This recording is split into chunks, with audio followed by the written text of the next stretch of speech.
The Chaos Gods are the most fearsome entities in the Warhammer universe, embodying the primal forces of emotion, ambition, and destruction. They stand as eternal adversaries of order, perpetually scheming to expand their influence across the material and immaterial planes. Yet, their unity as a pantheon is tenuous at best, an alliance born of mutual necessity rather than camaraderie. What would happen if these dark gods, bound by their own insatiable desires, turned their wrath fully upon one another? The answer lies in understanding their natures. Each chaos god, Khorne, Tzeentch, Nurgle, and Slaanesh, represents an aspect of mortal existence taken to its extreme. Khorne thrives on unrelenting violence, his domain soaked in blood and battle. Tzeentch, the changer of ways, revels in schemes and sorcery, embodying the fluidity of ambition and the ever-turning wheel of change. Nurgle, the Plague Father, is the lord of decay and resilience, offering twisted solace in acceptance of entropy. Finally, Slaanesh is the embodiment of excess and obsession, feeding on indulgence, pleasure, and despair alike. These domains overlap, clash, and coexist in a state of chaotic equilibrium. But should they fall into outright war, the consequences would ripple across the warp and material realms alike. If the gods of chaos turned upon each other, the first act of conflict would reverberate through their realms within the Immaterium. The balance of power in the warp, a plane already teetering on the brink of madness, would shift violently. The demonic legions of each god, millions strong, would be drawn into endless battles, their forms dissolving and reforming in accordance with the shifting tides of the Immaterium.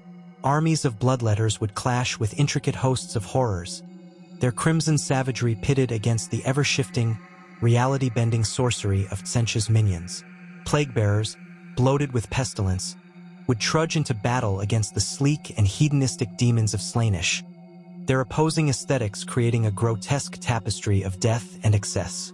The gods themselves, beings of immense and incomprehensible power, would not remain passive observers. Khorne would charge headlong into the fray, his wrath igniting like a cosmic inferno.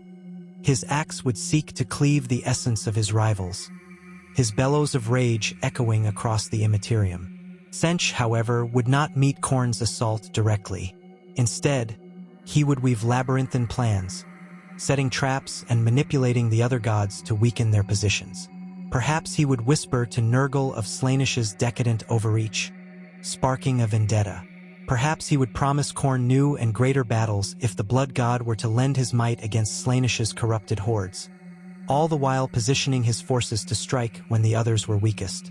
Nurgle's reaction would be one of grim inevitability. The Plague Father does not act quickly.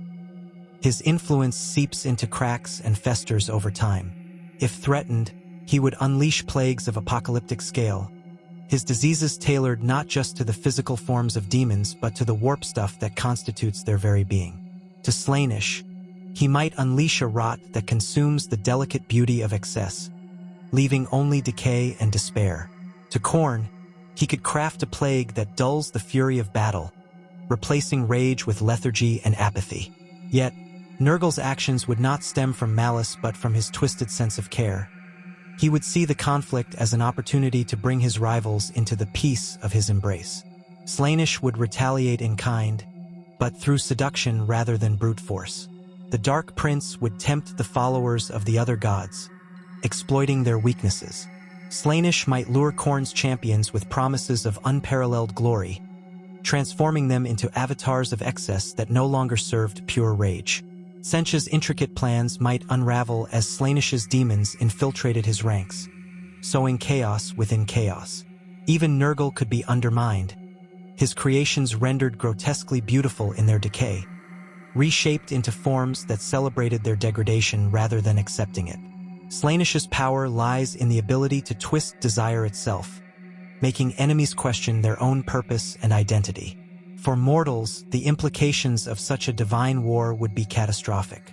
The gods of chaos do not wage war in isolation. Their power and influence bleed into the material universe, where they are worshipped by countless cultists and manipulated by ambitious warlords. As their conflict raged, the mortal plane would become a reflection of their struggle. Empires might rise and fall in an instant, their destinies reshaped by the shifting tides of chaos. Armies dedicated to the ruinous powers would turn on one another, their zealotry fueling a frenzy of destruction that no mortal general could hope to control.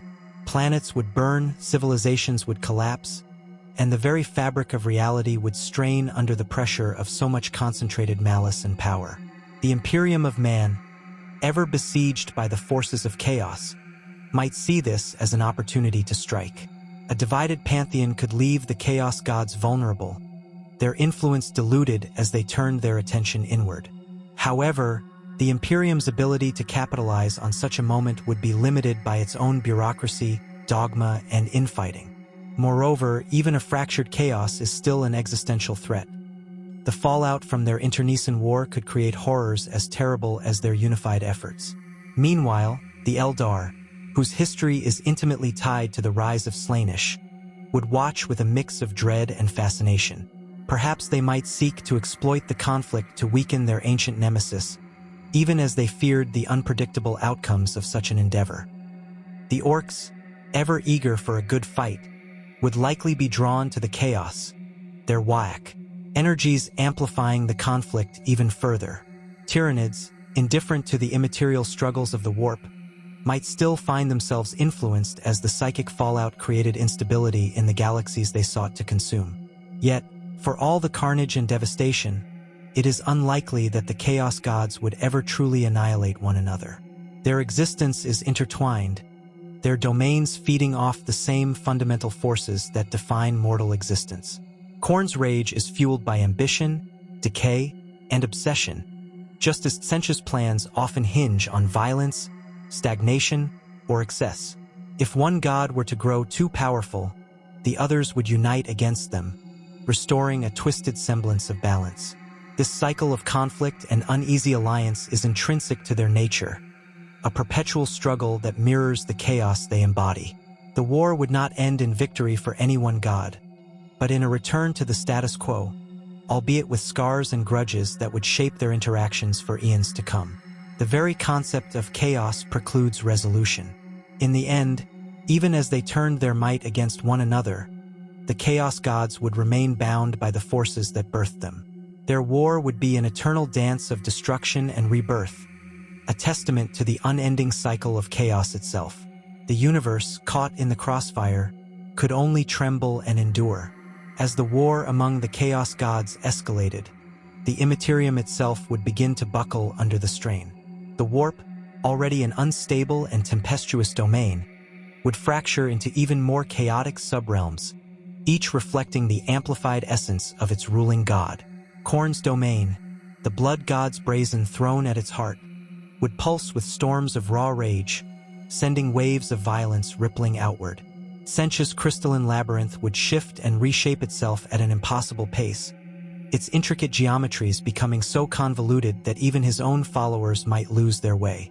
Nurgle's garden would grow wild with rampant decay, while Slaanesh's pleasure palaces would become grotesque caricatures of indulgence, as though straining to outdo one another in obscene opulence. This internal fracturing would weaken the boundaries of the warp, allowing its corruption to seep more deeply into the material universe. Warp storms would rage unchecked, swallowing entire star systems and isolating others in impenetrable seas of unreality. The mortal galaxy would become a stage for their war, each god seeking to outmaneuver the others by extending their influence into the physical realm. This would lead to unprecedented levels of demon incursions, as armies of the warp spilled into reality, their forms mutating under the intensifying energies of the Immaterium. The mortal followers of chaos would find themselves caught in a brutal struggle, their loyalties torn apart by the schism of their gods. Cults once united under the banner of chaos undivided would fragment, their leaders proclaiming new allegiances and turning upon their former comrades. The heretical warbands that had long plagued the Imperium would erupt into open conflict, their chaotic fleets clashing in void battles that left wreckage drifting among the stars. On countless worlds, cities would burn as cultist militias waged bitter campaigns, their minds twisted by conflicting visions of their masters' wills. The demonic forces themselves would reflect the escalating war. bloodletters would march with even greater ferocity, driven by Khorne's unyielding demand for bloodshed. Each battle would become a ritual sacrifice to the blood god, every slain foe another step toward his victory. Tzeentch's horrors would become more unpredictable, their warp flame growing erratic and destructive as their master's schemes spiraled into ever greater complexity. Nurgle's plague-bearers, bloated with corruption, would spread diseases so virulent that even demons might succumb, their forms unraveling into pools of pestilence. Slaanesh's demonettes would descend upon the battlefield in an orgy of carnage and sensation, their claws dripping with the blood of their rivals as they danced to the rhythms of despair and ecstasy. Among the champions of chaos, the conflict would breed both ruin and opportunity. The mightiest of the Chaos Space Marines, sworn to one god or another, would become avatars of their patron's fury. Abaddon the Despoiler, who had long united the forces of chaos undivided, would find his Black Legion fractured as its warbands splintered along new lines of allegiance. For Abaddon, this war would present a dire challenge, but also the chance to seize ultimate power, if he could somehow navigate the labyrinth of divine conflict and emerge as the supreme champion of chaos. The mortal realms that had fallen under chaos's sway would suffer immensely.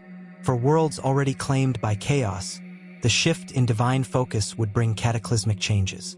On a planet dedicated to Nurgle, where disease and decay were celebrated as blessings, the arrival of Khorne's blood-crazed legions would transform it into a living battlefield.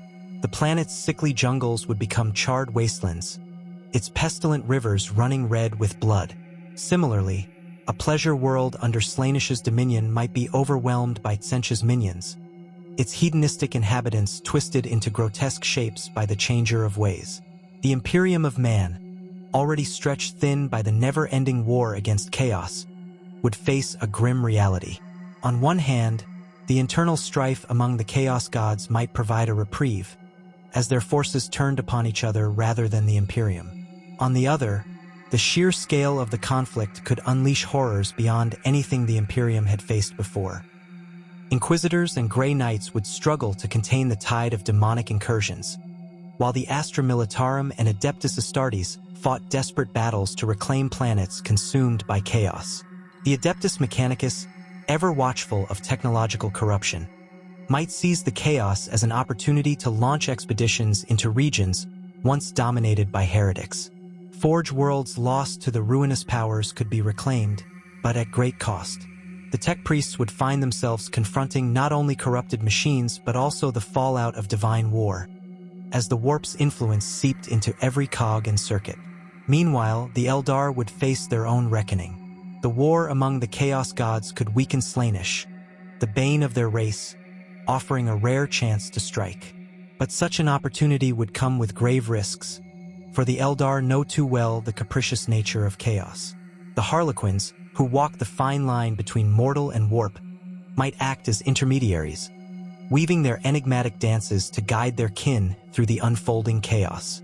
The craft worlds, however, would remain divided, some willing to take the risk, others too consumed by their fear of awakening the god's wrath. As the war dragged on, it would become clear that no god could claim absolute victory. Their powers are too interdependent, their domains too intertwined. Khorne's bloodshed feeds Slaanesh's hunger for sensation. Tzeentch's schemes often require the endurance of Nurgle's stagnation. Each god's strength is both their weapon and their vulnerability, ensuring that even in the depths of their enmity, they remain bound together. The conclusion of this cosmic conflict would not bring peace, for chaos is defined by its eternal strife. Instead, the war would evolve into a new equilibrium, a balance of power reshaped by the scars of their internecine struggle.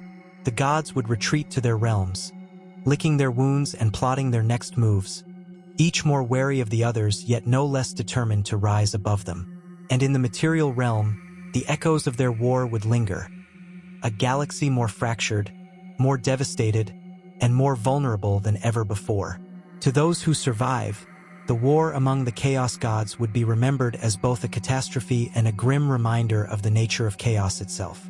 It is not a force that can be reasoned with or defeated, but one that must be endured. For in their struggle lies the essence of chaos, an unending cycle of conflict and transformation, a reflection of the darkest truths of existence.